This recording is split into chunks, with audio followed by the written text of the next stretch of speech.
सदर जलसा मोहतरम शहर पे तशरीफ फरमा हजरात, खासकर member of parliament Asaduddin Owaisi साहब और कई शख्सियात, खवातीन और हजरात,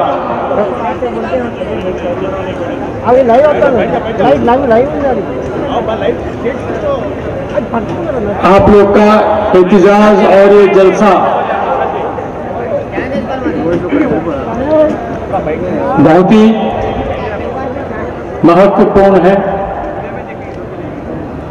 क्योंकि ये बीच में जो माहौल हमारा बदल गया था, वो माहौल ऐसा बदला कि कई बातचीत दब गए हैं। उस हालात में भी आप लोग अपनी मसाइलें जिंदा रखने में कामयाब है। मैं इस बात को आपको मुबारकबाद देना चाहता हूं।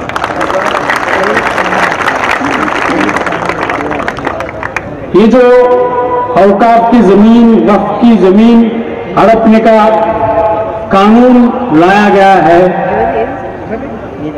कुछ लोग कहते हैं ना कई कानून आए हैं हिंदुस्तान में, लागू कहां होते हैं। ये गुमराह करने का चक्कर है, क्योंकि कानून लाने वाला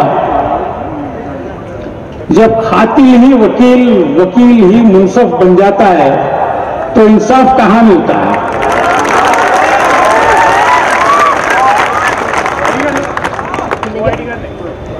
तो हमें ये मोदी से कोई इंसाफ की गुंजाइश नहीं है और उम्मीद भी नहीं है।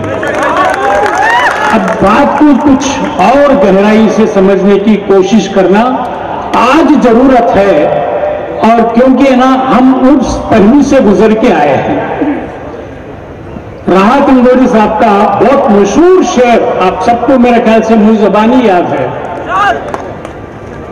सरहद पे इतना तनाव क्यों है, पूछो कहीं चुनाव है क्या। सरहद पे इतनी तनाव क्यों है, पूछो कहीं चुनाव है क्या। हाँ वे बिहार में चुनाव है।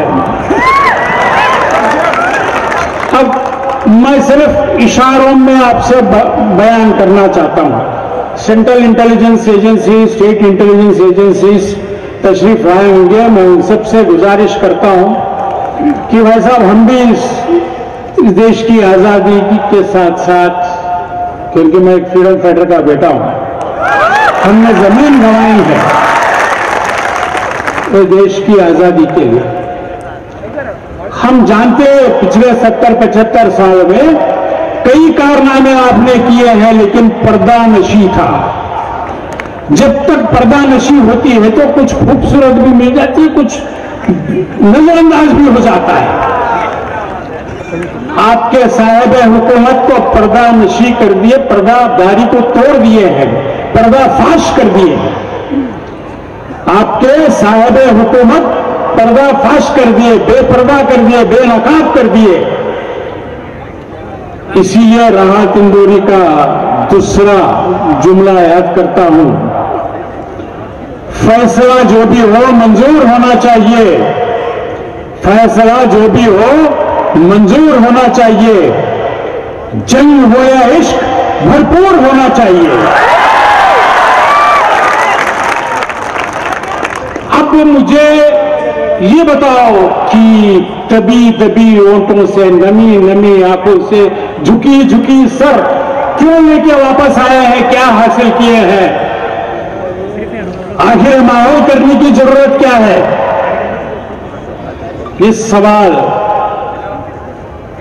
हम पूछते ही रहेंगे, क्योंकि किसी बेकसूर का जान उतना आसान चीज नहीं है। आपको खिलवाड़ करने का मौका हम नहीं देंगे।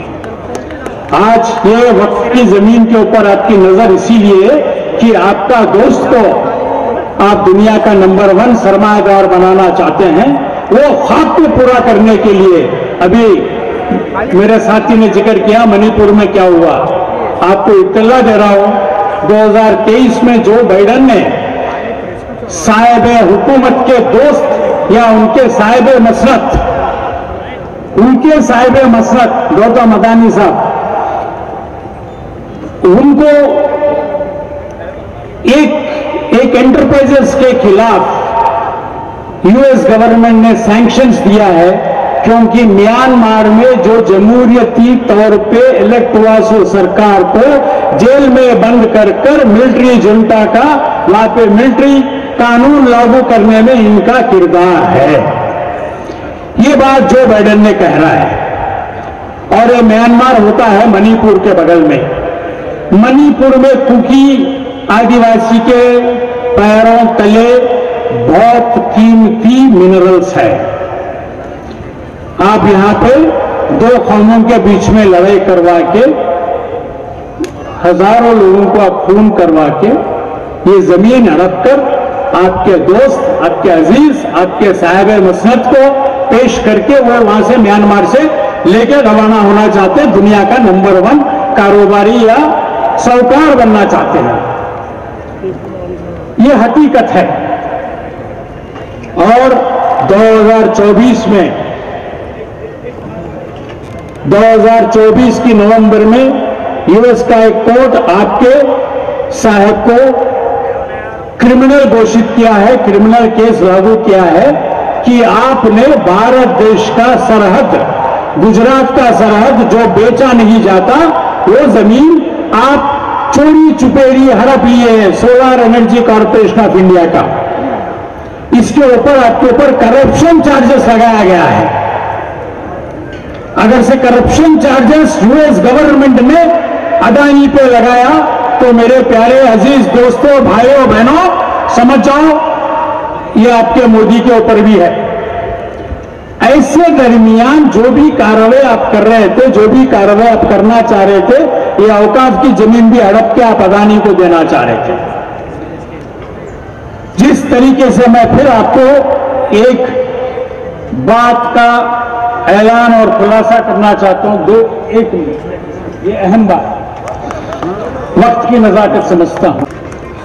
जिस तरीके से आप हिंदुस्तान के किसानों के खिलाफ 3 काले कानून लाए थे, 1 साल तक हमारे किसान पंजाब, हरियाणा, उत्तर प्रदेश से आके दिल्ली में एहतजाज करे थे।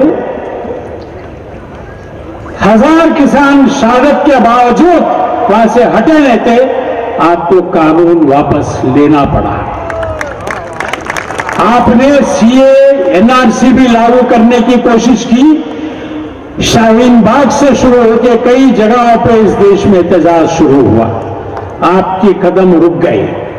आज मैं आप सबको भरोसा देना चाहता हूं, ये देश को टुकड़ों में नहीं बंटने देंगे। ये एक एक कौम के ऊपर अटैक करना चाहते, किसानों के ऊपर अलग, मुसलमानों के ऊपर अलग, दलित के ऊपर अलग, आदिवासी के ऊपर अलग। ऑपरेशन कगार क्या? आदिवासी जमीन हड़प करने की, आयरन और mines, copper mines, manganese mines हड़प करने की। ये सिर्फ पैसे की भाषा समझता है, ये व्यापारी है। मैं मेरे अजीज भाइयों बहनों, मैं आप सबसे गुजारिश कर रहा हूं, हम सब एकजुट होकर अगर से एहतजाज जारी रखेंगे, ये सारे काले कानून वापस लिया जाएगा। ये सारे कानून वापस लिया जाएगा। ये देश की आजादी इनके वजह से नहीं हुई है। ये देश की आजादी का पहला सिपाही है बहादुर शाह जफर, सुल्तान हिंद बहादुर शाह जफर को नमन करते हुए उनके साथी झांसी लक्ष्मीबाई और हमारे हैदराबाद के, आपके हैदराबाद के तुर्राबाज खान, मंगल पांडे, ये सबको याद करते हुए ये सब शहीदे। हमारे अशरफुल्ला खान का एक बात है, अशरफुल्ला खान साहब और राम प्रसाद बिस्मिल ने कहा, ऐ शहीदों मुल्क व मिल्लत, जान तुम पर हो निसार, आज तेरी हिम्मत की चर्चा गैर की महफिल में है। ये जज्बा लेके हम अगर से आगे बढ़े, ये जज्बा लेके हम अगर से आगे बढ़े, गैर की महफिल भी खत्म हो जाएगी। ये बात मैं आप सबको भरोसा देते हुए मुझे मौका देने के लिए शुक्रिया अदा करता हूं। ఫెయిర్ మీడియాకు స్వాగతం. మా ఛానల్ను సబ్స్క్రైబ్ చేసుకోండి మరియు మా వీడియోలను చూడండి. ప్రతి అప్డేట్ల కోసం బెల్ ఐకాన్ను ఆన్ చేయండి. మేము నిజమైన మరియు ఫెయిర్ వార్తలు మరియు రాజకీయ అప్డేట్లను అందిస్తాము.